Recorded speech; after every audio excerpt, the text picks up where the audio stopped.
جمهورنا الرياضي الكريم، مساء الخير، اهلا وسهلا بكم في هذا العدد الجديد من استديو المونديال الذي يتناول عده قضايا تهم المونديال، الدور الثالث ودور المجموعات، يعني المقابله الثالثه من كل المجموعات. البدايه مع المجموعه الاولى.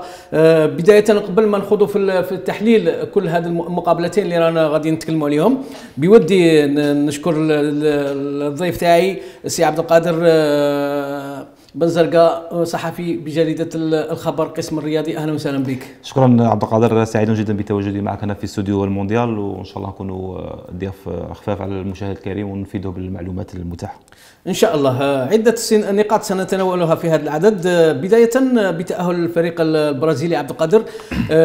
فريق السامبا يبهر ويأكد له الكعب تاعه، فوز ثاني 6 نقاط هامة في غياب المايسترو وقائد الفريق وقائد الأوركسترا نيمار، لكن السامبا يبقى فريق كبير بحضور النجوم تاعه، قدماء النجوم تاعه في المنصة الشرفية. يأكد بأن السامبا تكون معادلة مهمة في المربع الذهبي، ولما لا الفوز باللقب القاري.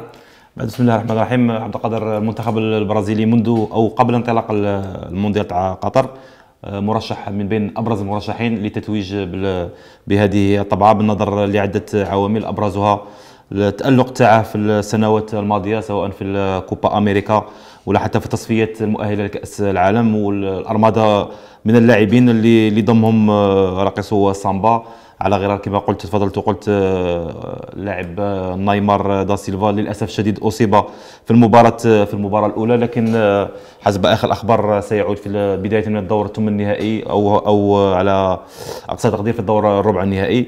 التاهل ماشي مفاجاه بالنسبه للمنتخب البرازيلي المتعود على الذهاب بعيدا في مثل هذه المنافسات الدوليه. التاهل تاعه كان مستحق. شفنا يوم امس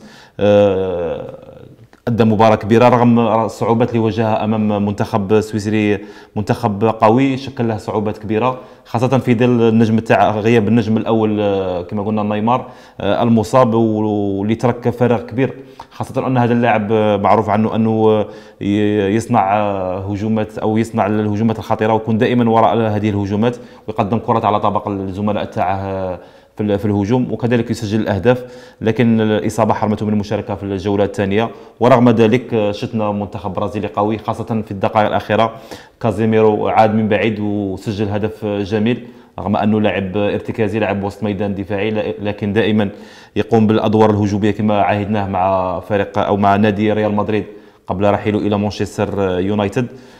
هذا اللاعب كذلك له شأن كبير، ومن بين الركائز الأساسية للمنتخب البرازيلي اللي عول عليه باش يقودهم للأدوار المتقدمة، والهدفهم الأول هو التتويج بكأس العالم 2022 بقطر. وهو كذلك عبد القادر، بعض المتتبعين يقولوا باللي البصمة تاع الفريق البرازيلي بصمة خاصة، يعني لاعبين مهاريين يعني بالفطرة. اليوم طريقة اللعب تاع الفريق البرازيلي تاع الستينات ماهيش الطريقة تاع اليوم الكلاسيكية، لكن القوة الضاربة أو قوة الفريق تكمن يعني عندما يلحق لمنطقة 18 متر، ولا التحركات السريعة واللقطات هذيك اللي تخلي اي دفاع في العالم ما يلقاش التركيز تاعه وما يلقاش الحضور تاعه في اي امام نجوم مثل يعني نيمار او ما، رغم مدافع يكون في حاله هجوم يلقى صعوبه لايقاف هذه المحاولات وهذه النقله التكتيكيه او السريعه من حاله وسط ميدان الى الهجوم. وهو ما يميز المنتخب البرازيلي، عنده مهاجمين يتميزوا بسرعه كبيره وفنيات عاليه. نذكر من بينهم مهاجم ريال مدريد فينيسيوس اللي يمتاز في السرعه في التنفيذ وقوه التوغل والتمريرات الدقيقه لقلب الهجوم، اللي شفنا في كل مره كان يصنع الفرص الخطيره. نتحدث كذلك عن اللاعب رودريغو اللي دخل في الشوط الثاني، كذلك لاعب ريال مدريد، لاعب خطير. لاعب أنطوني ثاني لاعب مانشستر يونايتد، لاعبين كبار يضمهم فينيسيوس، كذلك لاعب ارسنال ولاعب سابق لمانشستر سيتي، الزميل السابق لرياض محرز. هاد اللاعبين اللي ادوا بدون ان ننسى ريشارلسون صاحب اجمل هدف اللي غادي نقولوا لها في كاس العالم في الجوله الاولى. لاعبين كما قلت يمتازون بمهارات عاليه، بفنيات كبيره، وهو ما يجعل المنتخب البرازيلي المرشح الاول للتتويج بكاس العالم. دون ان ننسى العامل الكبير اللي يبدا من خط الدفاع بقياده. هنا نقطه يعني التحول، طريقه اللعب العالميه اليوم ما راناش نشوفوا هذاك اللعب المباشر، اللعب الطويل. كل الفرق تعتمد على اللعب يعني من المناطق الخلفيه بمشاركه الحراس المرمى، يعني يبنوا اللعب يعني بتمريرات متتاليه دون ملل وبالتكرار حتى يجد هذه الفراغات او هذه الهفوه من الدفاع الخصم للوصول الى مرمى الخصم. وما يميز المنتخب البرازيلي هي السرعه في التنفيذ، يعني نشوفوا لاعب يتنقل من الدفاع للهجوم او الكره تنقل من الدفاع لوسط ميدان الهجوم بسرعه كبيره، ما يعتمدوش على الهجومات على الكرات الطويله لكن على الكرات القصيره، وتكون سريعه بين اللاعبين يتحركوا سواء في الاظهره ولا في وسط الميدان، مما يجعل اختلالات في دفاعات الخصم. في دفاعات الخصم، وهو نقطه قوه المنتخب البرازيلي اللي شفنا المنتخب الدنماركي رغم قوه او السويسري عفوا، رغم قوه الدفاعات تاعو الا انه يقدم مستوى كبير في الهجوم تاع المنتخب البرازيلي. عبد القادر، مع نهايه المباراه رونالدو الظاهره النجم الكبير تاع ريال مدريد والفريق البرازيلي يمنح العلامه كامله لكاسيميرو لمسجل الهدف الثاني، ويمنح له العلامه كافضل لاعب في هذه المباراه. هو كان المنقذ كازيميرو في هذه المباراه، كان كما قلنا وجدوا المنتخب البرازيلي وجد صعوبه كبيره في تجاوز خطوط او خط دفاع المنتخب السويسري. الحل كان في كازيميرو، كما قلنا كان هذا اللاعب يمتاز بانه عنده نزعه هجوميه، رغم انه لعب وسط ميدان ارتكاز، يلعب وسط ميدان دفاعي، لكن دائما كثيرا ما ينقذ المنتخب بتسجيل اهداف الى مهاجم وتهول الى شفناه كان داخل منطقه العمليات كراس حربه وسدد الكره بطريقه جميله بدون مراقبه كره او بدون انتظار، وهو ما شكل او ما جعل الحارس المنتخب السويسري يراقب الكره وهي تسكن في الشباك تاعها. انا نظن باللي اللاعب اللي سجل هدف كازيميرو، اللاعب المنتقل حديثا الى مانشستر يونايتد، هو رجل المباراه بدون منازع، اضافه الى الهدف اللي سجله ثاني قام بادوار دفاعيه كبيره واسترجع العديد من الكرات الى جانب تقديمه لتمريرات دقيقه لزملائه في الخط الامامي. سي عبد القادر، حسب صحيفة جلوبو سبورت البرازيلية أن الظهير الأيسر أليكس ساندرو سيغيب عن المواجهة الثالثة أمام الكاميرون بسبب الإصابة، يعني إصابة أخرى تضاف إلى عيادة الفريق البرازيلي. هذه لعنة الإصابات تطارد المنتخب البرازيلي، إضافة إلى دانييلو الظهير الأيمن اللي أصيب في الجولة الأولى وما لعبش هذه المباراة، ما اضطر المدرب الى توظيف مدافع ريال مدريد المحوري كظهير ايمن. اليوم او امس اصيب كذلك اللاعب الظهير الايسر ساندرو غادي يغيب عن المباراه الثالثه، واحتمال كبير كذلك يغيب عن الدور الثمن النهائي بنظر لنوعيه الاصابه اللي تعرض لها، وبالتالي ثلاث غيابات مؤثره للمنتخب السامبا يضاف اليهم اللاعب نيمار. لكن الغيابات نظن بالنسبه تكون مؤثره في الهجوم، في الدفاع كاين يعني الفريق يحوز على 28 لاعب او 27 لاعب، الحلول موجوده عند الناخب الوطني البرازيلي، عندها اكثر من تشكيلتين المنتخب البرازيلي بنقولوا، وعندها 23 لاعب، لكن قادر الغيابات يعوضهم لاعبين اخرين، خاصة كما قلت على مستوى الدفاع اللي ما يشكلش هاجس كبير، عكس الهجوم وغياب لاعب نيمار اللي نقولوا ترك فراغ كبير في القاطرة الأمامية للمنتخب البرازيلي بالنظر إلى وزن هذا اللاعب، واللي يبقى نجم من النجوم. هو المهمة تاعه هو تنشيط منطقة الهجوم، يعني ولا إجراء يعني نقل اللاعب من اليمين إلى اليسار أو في العمق، هذا مهمة نيمار المهاري. نعم، ويعولوا عليها كذلك الأنصار المنتخب البرازيلي باش يقودهم للتتويج بكأس العالم والمشاركة في الدور الثمن النهائي أو على الأقل في الربع النهائي بالنظر إلى الوزن تاعه، وهو قادر على قلب موازين المباراة في أي دقيقة وفي أي لحظة. كذلك سي عبد القادر، نيمار معروف عليه يلعب على الأجنحة، على الجناح الأيسر، يعني على الخط، لكن اليوم مع فيها التوظيف تاعه في هذا المونديال كمنشط اللعب كرقم 10 بالنظر الى وجود لاعب فينيسيوس ما قدش يضحي به مدرب منتخب البرازيل، ما قدش يضحي بلاعب ريال مدريد اللي يوجد في فورمه كبيره، فورمه كبيره. شفناه مع ريال مدريد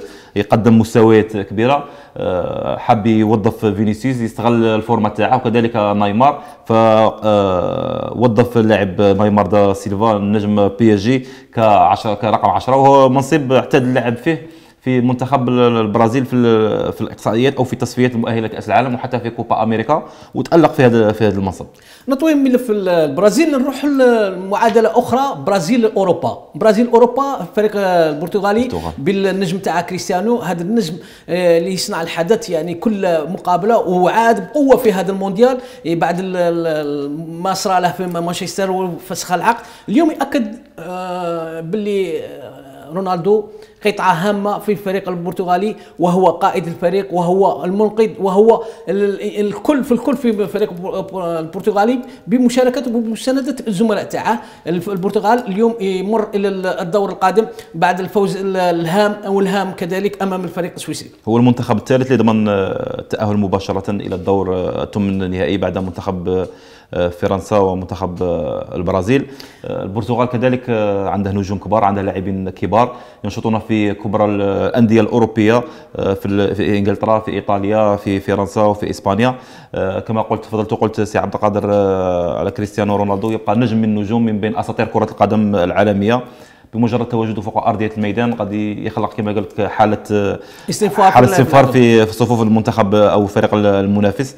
رغم ان كريستيانو رونالدو ما سجلش يوم امس، لكن اللمسه تاعها كانت واضحه، خاصه في لقطه الهدف الاول وين فتحت على برونو فرنانديز اللي هو كان صاحب الهدف، احتسب له الهدف الاول وبعد ذلك سجل الهدف الثاني، الى ان كريستيانو ساهم في هذا الهدف بعد ارتقائه العالي ما جعل حسابات الحارس تختلط عليه. كريستيانو يبقى كريستيانو صاحب في لقطه الهدف. عبد القادر ياكد رونالدو يعني بالاشارات باللي الهدف لازم يحتسب ليه، يعني كان يشير للشعر تاعه ويأكد باللي كان لمس الكره بالراس تاعه. ولكن الفيفا تقول باللي فرنانديز هو صاحب الهدف. هذا شيء مهم في كرة القدم وفي المواعيد الهامة كبطولة العالمية هذه كأس العالم، لأن الأهداف يعني تسجل لأصحابها، ومع نهاية البطولة سيكون فيه هداف البطولة وهداف الفريق. حتى شركة اديداس، المعلومات نضيف هذه المعلومة سي عبد القادر، شركة اديداس اليوم في بيان لها اكدت بلي ان كريستيانو رونالدو لم يلمس الكره في تلك اللقطه، وان برونو فرنانديز هو من كان وراء الهدف، لانه فيها الكرات هذه الحديثتان فيها دي بي شرائح تتاكد تشير الى من لمس الكره في اخر مره. برونو فرنانديز هو اللي كان صاحب اخر لمسه للكره اللي سكنت شباك الحارس السويسري. فرناندو عندها هدفين في هذا يعني في الفريق البرتغالي في هذه البطوله لحد الساعه، عندها 3 اهداف وعندها وعندها تمريره حاسمه، وبالتالي هو افضل لاعب اللي يساهم في اربع اهداف. 3 أهداف صح 3 أهداف وكان وراء تمريره حاسمه، وبالتالي هو اللاعب الوحيد اللي وراء 4 كرات سكنت الشباك. برونو فرنانديز للتذكير هو لاعب مانشستر يونايتد ويتألق مع المنتخب البرتغالي، ومن بين نجومه اللي عول عليه كثيرا في هذه الدورة. عبد القادر، خاصية أخرى تخص الفريق البرتغالي هو الاستقرار على مستوى التشكيلة وعلى مستوى الطاقم الفني. سانتوس اللي راه مع الفريق منذ عدة سنوات، يعني هذا ثالث مونديال على ما أظن مع الفريق. هذا الشيء كبير في عالم كرة القدم. هو اللي قادر للتتويج بكأس أوروبا اللي جرت في فرنسا. هذا المدرب اللي عنده خبرة وتجربة كبيرة. كما قلت الاستقرار عامل مهم اللي خلى البرتغال اليوم تنافس على الأدوار الأولى وتلعب دائما على نجدها دائما على الأقل في الدورة النصف النهائي أو في الربع النهائي. هذا كما قلت هذا المدرب يعول على تركيبه متجانسه على لاعبين عندهم امكانيات كبيره، رغم انه البرتغال عندها عده لاعبين ينشطون كما قلت في دوريات اوروبيه كبيره، لكنه يمتاز او عنده شخصيه قويه تجعله يمنح الفرصه للاعب اللي يستحق التواجد في التشكيله الاساسيه. من بين ثاني اهم النقاط كذلك القيمه السوقيه تاع الفريق من بين اهم الفرق اللي على المستوى العالمي، المرتبه الثالثه على ما اظن ولا الثانيه، يعني اكد باللي كل لاعبين ينشطوا في نوادي اوروبيه هامه وكبيره في اوروبا، بدايه مانشستر يونايتد ومانشستر سيتي وحتى في انديه كبيره اللي عندها تلعب دائما الادوار الاولى. البرتغال اللي راهي تصدر اللاعبين وعدد كم هائل من اللاعبين للدوريات الاوروبيه الكبيره، ويتالقوا ما يكتفوش باللاعب كسموه، لكن يتالقوا هذا اللاعبين على كما قلنا برناردو سيلفا ولاعب مانشستر سيتي كذلك اللي يلعب مع لاعب وسط الميدان. عده لاعبين راهم يبرزوا في السنوات الماضيه في السنوات هذه مع الانديه تاعهم. سي عبد القادر، نروحوا للمقابله الثالثه من دور المجموعات. اول لقاء اليوم كان لقاء على ما اظن يكون شكلي، قطر هولندا، فوز الهولنديين بهدفين مقابل صفر. الفريق الهولندي كان مطالب بالفوز للمرور الى الدور الثاني. بالمقابل فريق قطر كان عليه حفظ ماء الوجه في مقابله استعراضيه امام جمهوره، كان مطالب لتقديم وجه اخر يعكس التحضيرات اللي قام بها هذا الفريق، لكن اليوم اصطدم بواقعه منافس قوي وهو فريق هولندي المرشح كذلك لنيل هذه البطوله. هولندا ثاني عندها لاعبين شبان لاعب بقياده مدرب محنك. هولندا اللي ضمن التأهل في المرتبة الأولى. لم يكن من السهل على المنتخب القطري حفظ ماء الوجه في هذه المباراة، بما أنه خسر أمام السنغال وخسر أمام الإكوادور، هذا المنافسين يعني أقل خطورة من المنتخب الهولندي. منتخب قطر يكفيه أنه يشارك في كأس العالم، عنده تشكيله نقدر نقولوا متواضعه الى متواضعه، لم تقدم مستوى كبير خاصه في المباراه هذه الثالثه والمباراه الاولى، عدا مباراه السنغال اللي قدم فيها مستوى نقدر نقولوا متوسط، لكن في المباراتين الاولى والثالثه لم يظهر بالوجه المنتظر منه، وبالتالي خرج مبكرا من كاس العالم اللي نظمها في طبعا في احسن صوره. عبد القادر، المقابله قطر دخل بتغييرين في التشكيله بطريقه 5-3-2 وهولندا ب 3-4-1-2. قطر من اجل تحسين الصوره كما قلنا في اخر ظهور للعنابي القطري بحضور جماهيري يعني مميز. اليوم كان قلنا مدرب فيليكس سانشيز غير لاعبين في التشكيله تاعه. الهجوم عفيفي مع معز، وامام هولندا الطواحن. الفريق كان منظم كثير. الفريق العنابي القطري بدا يعني بصفه منظمه وتكتيكيه صارمه، لكن هولندا كانت تلعب بذكاء بصرامه تاع الهولنديين قيادة المدرب محمد لويس فانغال بذكاء كبير. سيروا المقابله واستغلوا الهفوات تاع الفريق القطري وسجلوا هدفين ليضمن لهم المرور الى الدور القادم امام فريق كما قلنا كان عليه يسجل وكان عليه يعني يحسن الصوره تاعه، لكن للاسف اول فريق في مونديال يخسر بلد منظم يخسر 3 مقابلات متتاليه، للاسف نقولها للمره الألف لفريق لمنتخب قدم كل شيء من اجل انجاح هذا المونديال. لكن كان منتظر السي عبد القادر باش يخرج المنتخب القطري من الدور الاول بالنظر لعده معطيات، من بينها انه عنده لاعبين متواضعين ما يشترطوش في بطوله كبيره، في البطوله القطريه فقط. عندهم مدرب كذلك اللي حاول لمده 5 سنوات على ما اعتقد بناء منتخب قوي، لكن في هذا المونديال بين باللي ليس قادر على اللعب المستوى العالي، وكما قلنا الخبره خانت المنتخب القطري اللي الخرجه الاولى تاعه هي اللي الخاطئه او امام المتعثره امام منتخب الاكوادور. اخرت الاوراق وكانوا يعولوا هذه المباراه باش يدخلوا بقوه في المونديال، لكن الهزيمه تاعهم نظن باللي قلصت كثير من الحظوظ تاعهم في التاهل الى الدور الثمن النهائي، خاصه بوجود السنغال المنتخب الافريقي القوي المتوج بكاس افريقيا في الكاميرون، وطواحين المنتخب هولندا بقياده المدرب لويس فانغال اللي عنده خبره طويله وخبره كبيره في التدريب، وعنده لاعبين شبان عندهم امكانيات كبيره، وهما كذلك مرشحين باش يروحوا باش ينشطوا الادوار المتقدمه في كاس العالم هذه في قطر. اذا عبد القادر، باش نروحوا للمقابله تاع السنغال والاكوادور نفضلوا نروحوا الفاصل ونواصل، فلا تذهبوا بعيدا.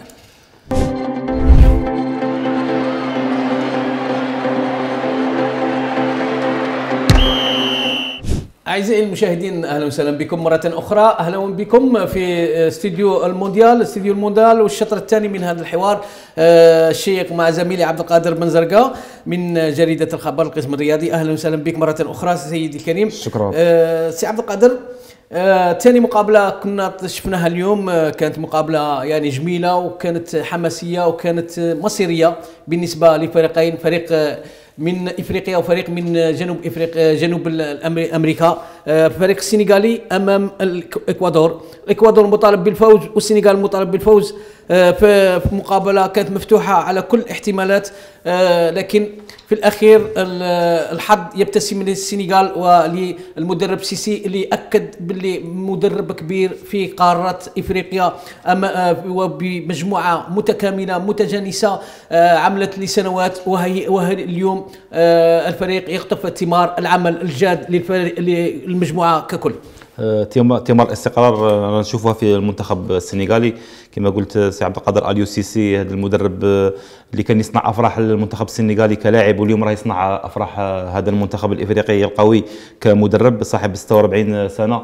منذ مارس من سنة 2015 وهو على رأس العارضة الفنية للمنتخب السنغالي بعدما خلف المدرب الفرنسي السابق ألان جيراس. شفنا البصمة تاع هذا المدرب واضحة في المنتخب السنغالي اللي أصبح من بين أقوى المنتخبات ما نقولوش الإفريقية فقط بل حتى على المستوى القاري.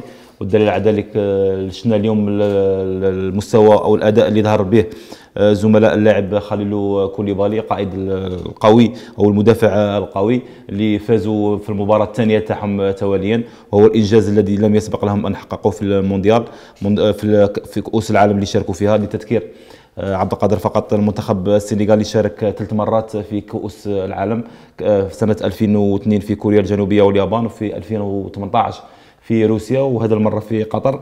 اليوم حقق التأهل إلى الدور الثمن النهائي وهو تأهل مستحق بالنظر المردود والأداء اللي قدمه الزملاء كما قلت اللاعب خليلو كوليبالي اللي أنا نرشحهم باش يروحوا بعيد في هذه المنافسة القارية. سي عبد القادر الاكوادور مع القائد والهداف فالنسيا، هدفين مع قطر وهدف مع هولندا. قلب هجوم يعني خلق مشاكل كبيره للفريق السنغالي، لكن قلب الهجوم السنغال الذي ضيع فرصه في هدف نداي مهاجم سامدوريا في الدقائق الاولى كانت اول انذار للفريق المنافس للاكوادور. كذلك الفريق السنغالي كان يلعب نفس طريقة اللعب اللي نشوفوها مع كل فرق، لعب الكرة من الخلف، نقل الكرة يعني على الأطراف والوصول إلى منطقة الخصم 18 متر، تعاد أو يسرع في نقل الكرة، وهذا ما خلق يعني فراغات كبيرة لدفاع الأكوادور اليوم اللي ظهر يعني مهلهلا على المستوى الدفاع. الهدف الأول جاء في وقت حساس الدقيقة 41، خليلو إسماعيل نداي يعرقل في منطقة العمليات، الحكم الفرنسي لم يتوانى في إعلان هذه الضربة، والفريق السنغالي يفتح باب التسجيل في هذا الوقت الحساس يعني كثير قبل العودة إلى غرف حفظ الملابس. الهدف الأول نقولوا فتح الشهية المنتخب السنغالي وجعلوا خاصة كما قلت عبد القادر سجل في وقت حساس مع نهاية الشوط الأول، سمح للمنتخب السنغالي باش يرتب أوراقه باش يعاود يولي غرف تغيير الملابس بمعنويات مرتفعة ويولي في الشوط الثاني بأكثر قوة وأكثر عزيمة لكسب النقاط الثلاث اللي سمحت له باش يتأهل للدور الثمن النهائي. أنا نظن باللي المدرب اليو سيسي عرف كيف يدير الخطة المناسبة للإطاحة بالمنتخب الإكوادوري اللي عنده لاعبين عندهم بنية مورفولوجية قوية ويمتاز بالاندفاع البدني القوي بقيادة قلب الهجوم فالنسيا الهداف هذا المنتخب. لكن السنغال عرفت كيف تستغل بعض نقاط ضعف المنتخب أمريكا الجنوبية وتفوز عليه بالاداء والنتيجه، ونقول باللي التاهل هذا كان مستحق لمنتخب السنغالي اللي كرر او يتمكن من التاهل للمره الثانيه في تاريخ مشاركته للدور الثمن النهائي بعد تلك التي تأهل فيها سنة 2002 في كوريا الجنوبية واليابان عندما تأهل في المرتبة الثانية، وكان خلق أو صنع المفاجأة مفاجأة مدوية في تلك الحقبة وبإطاحته بمنتخب فرنسا حامل لقب سنة 1998 فاز عليه بنتيجة هدف مقابل 0، وثم تعادل مع الدنمارك والأوروغواي 1-1 3-3 على التوالي وتأهل لدور الثمن النهائي اللي واصل فيه المغامرة تاعه، واقصى منتخب السويد في الدور الثمن النهائي ب2-1 قبل ان تنتهي المغامره تاعه في الدور الربع النهائي امام منتخب تركيا بنتيجه هدف مقابل 0، وهي احسن مشاركه للمنتخب السنغالي اللي عاد بعد ذلك في 2018 في روسيا عفوا وتأهل المرة الثانية في تاريخه للمونديال، لكنه غادر المنافسة من الدور الأول. عبد القادر، من خلال هذه المعطيات وهذه الارقام وهذا التحليل تاعك، هل اليوم ناكدوا بلي فريق السنغال سيكون له كلمه يعني في هذا المونديال؟ انا اعتقد باللي منتخب السنغال قادر يروح حتى الربع النهائي اذا واصل بنفس الديناميكيه وبنفس الاراده والعزيمه. والشيء الايجابي عبد القادر، شفنا باللي المنتخب السنغالي لم يتاثر كثيرا بغياب النجم تاعه الاول اللاعب ساديو ماني اللي اصيب في الايام الماضيه، والغياب تاعه اللي خلق صدمه كبيره لانصار المنتخب اسود التيرانغا. لكن نظن باللي رغم وزن هذا اللاعب والثقل تاعه والامكانيات الكبيره هو ثاني احسن لاعب في العالم. المنتخب السنغالي يتمكن من التاهل الى الدور المقبل وتقديم عروض فنيه في المستوى، وانا نقول باللي قادر يروح حتى الربع النهائي، ولما لا ينشط الدور، يصنع المفاجاه في هذا الخطر. نعم بطبيعه الحال. عبد القادر، كذلك اليوم ناكدوا باللي كره القدم الحديثه صبحت عالم جديد، عالم اخر للتحاليل لكيفاه ننقلوا الفريق من مرحله الى مرحله، وكيفاه ندرسوا نقاط ضعف الخصم وكيفاه نلعبوا المقابلات. يعني اليوم نشوفوا الخطط التكتيكيه تتغير من مقابله الى مقابله، من خلال في المقابله تتغير الخطط اللعب من فتره الى فتره. يعني اليوم نشوفوا اللاعبين اصبحوا عندهم واحد الثقافه التكتيكيه عاليه، لان جل اللاعبين اليوم راهم يلعبوا في مستويات عليا. هذا المستوى العالي اليوم ياكد باللي احنا رانا شويه متاخرين من هذا الجانب، وهذا يعني نستعرفوا به، ماهوش عيب. لازم نشوف المستوى تاع اللعب ومستوى اللعب تاعنا شيء واضح وشيء يعني مفروغ منه. سي عبد القادر، نروحوا لمقابله السنغال الاكوادور تكلمنا من عليها. نروحوا اجمل هدف في هذه الدوره، ريشارسون قلب هجوم فريق السامبا. هذا القلب الهجوم اللي غير محبوب يعني عند بعض البرازيليين، اللي يعني ماهوش لاعب مهاري، ماهوش كذا، لكن يقدم ويسجل اهداف ويقدم كرات للتهديف، والهدف الجميل بطريقه مقصيه، بطريقه فنيه رائعه على الطريقه البرازيليه. طريقه ترويض الكره كانت جميله جدا، ترويض الكره كذلك كان جميل. ياكد باللي هذا اللاعب سيكون يعني قطعه هامه، والهدف سيكون من اجمل الاهداف في هذا المونديال. لحد الان هو اجمل هدف في المونديال كما قلت، بالنظر خاصه مراقبه الكره وترويضها والقطف تاعها بنصف مقصيه اللي سكنت شباك الحارس. وكان هذا المهاجم كان محل انتقادات كبيره كما قلت من جماهير المنتخب البرازيلي، بالنظر الى انه ما سجل اهداف كثيره مع المنتخب البرازيلي، لكن الهدف كان جعله محبوب وسط الجماهير، رغم انه ما سجلتش في المباراه الثانيه، لكن يبقى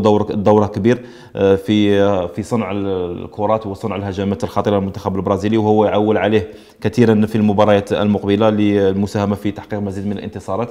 ريشارلسون هذا اللاعب المزعج اللي يتحرك كثير، خاصه ما هو ليس بلاعب مهاري، لاعب عنده يعني يحسن التموقع والتسجيل مع النادي تاع الانجليزي له، او المدرب البرازيلي تيتي يعول عليه كثيرا ويفضله على اللاعب خيسيس لاعب ارسنال اللي كان هو مرشح باش يكون اساسي، لكن مدرب المنتخب البرازيلي كان عنده راي اخر، ولحد الان نظن باللي وفق في الخيار تاعه، خاصه بعد الهدف الجميل اللي شاهدناه في الجولات الاولى. عبد القادر، نروحوا لبعض النقاط اللي نقلناها نقيناها من المونديال، اللي بعض النقاط يعني نشوفوها هامه جدا. يعني فانغال، تصريحات بعض المدربين وبعض الفنيين في هذا المونديال، كل واحد تاكد الشخصيه تاعه. فانغال يقول المهمه تاعي مع المنتخب ستنتهي بعد انتهاء المونديال.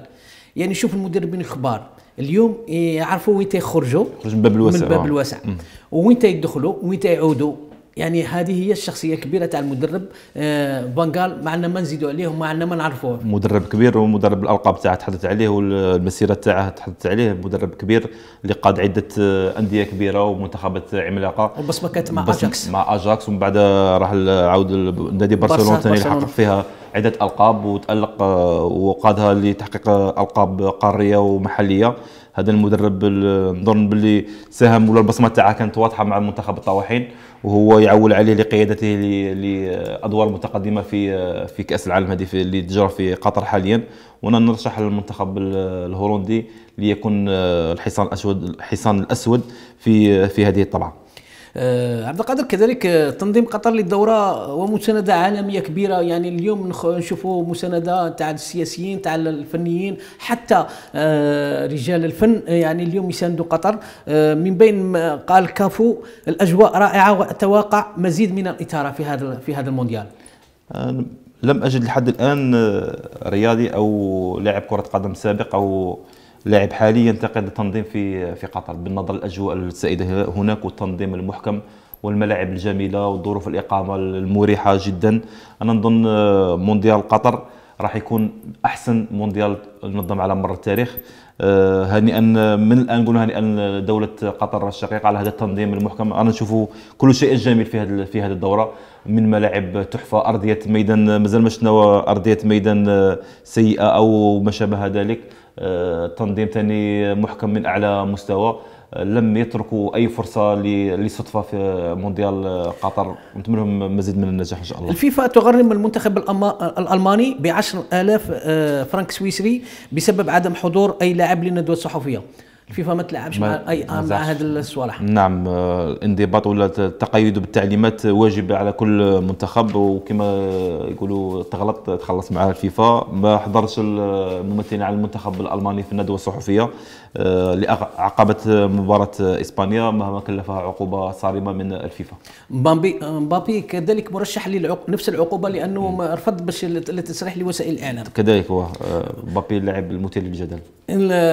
عبد القادر، بعد غدا ستحمل بعض المقابلات الهامه ودخول تونس المغامره امام فريق الفرنسي يعني المرشح كذلك للفوز بهذا اللقب، حظوظ المنتخب التونسي. انا نظن باللي رغم ان نتمنوا تاهل المنتخب التونسي الشقيق للدور المقبل، لكن انا نظن باللي المهمه تاعها شبه مستحيله ان لم نقل ان الحظوظ تبقى ضئيله وضئيله جدا، لانه يلزم يفوز على المنتخب الفرنسي القوي اللي ضمن التاهل، هو اول منتخب ضمن التاهل الى الدور الثمن النهائي، وراح يلعب براحه كبيره، وهو ما سيسهل له المأموريه امام المنتخب التونسي اللي نظن انا باللي ضيع ورقه التاهل عندما انهزم امام منتخب استراليا. هذا المنتخب المتواضع اللي ما عندهش لاعبين كبار، لكن تمكن من الفوز على المنتخب التونسي الشقيق، وهو ما قلص حظوظه في التأهل إلى الدور الثمن النهائي. كنا ننتظروا فوز زملاء يوسف المساكني في هذه المواجهة باش تنتعش الحظوظ تاعهم في التأهل، لكن للأسف انهزموا أمام منتخب متواضع. أنا نظن باللي لكن كرة قدم كل شيء ممكن. قادر المنتخب التونسي يقلب موازين المباراة ويتمكن من الإطاحة بالمنتخب الفرنسي، وهو ما نتمناه باش نشوفوا منتخب عربي آخر في الدور الثمن النهائي إن شاء الله. الدنمارك أستراليا. الدنمارك، انا نرشح المنتخب الدنماركي القوي اللي عنده لاعبين مميزين ينشطون ثاني في دوريات اوروبيه كبيره وفي انديه معروفه. يكفيه الفوز باش يكون عنده 4 نقاط ويتاهل مباشره الى الدور المقبل رفقه المنتخب الفرنسي. بالنسبه للشقيقه السعوديه، الفريق اللي حدث المفاجاه في اول لقاء امام الارجنتين مطالب بالفوز كذلك امام المكسيك في مقابله كبيره ومصيريه وصعبه.